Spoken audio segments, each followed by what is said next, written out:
এই তো বুড়ি চলে এসছে। বস মা বস।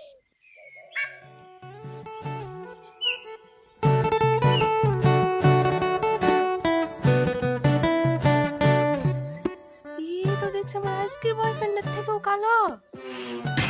হ্যাঁ, তোমার বয়ফ্রেন্ড আছে? এই তুই কি বলছিস রে? তুমি জানো না আব্বা, ওর বয়ফ্রেন্ড আছে। ও বেবাঙালি কত লোকে কত কথা বলবে, ওইসব কথা কান দিতে গেলে হবে বাপ? যাক, একটা বয়ফ্রেন্ডের কথা লাগিছি, 5-7টা বয়ফ্রেন্ড আছে সেই কথা তো জানতে পারিনি। কি 5-7টা? আপনার মেয়ে কি বয়ফ্রেন্ডের ফার্ম খুলিছে নাকি? এই চুপ করে বস তো, কি হয়েছে কি? এইসব কথা তোমাদেরকে কে বলিছে গো?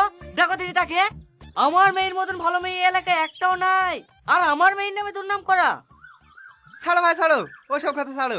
ঘটক মশাই, তুমি একটা শুভ দিন দেখো। খাসি মনের কথা সব শুনতে পাচ্ছে নাকি? ওয়াও, সেদিকে ওষুধকে আচ্ছা কাছে তো তোমাকে ডালিম গাছে বউ, এটা তো ধরবরে তার ঠাকুর দাদার মৌ। ডালিম গাছে বউ না, মৌ। হ্যাঁ ঠিক বলিস। কি করে খাসি তো সত্যি সত্যি মনের কথা শুনতে পাচ্ছি। আমি আর একটা কথাও বলবো না। এই কোনো বড় জ্যোতিষী নাকি? সব কথা জেনে যাইছে। আমি যে 1 মাসের প্রেগনেন্ট, এটা জানে না তো। তুমি প্রেগনেন্ট?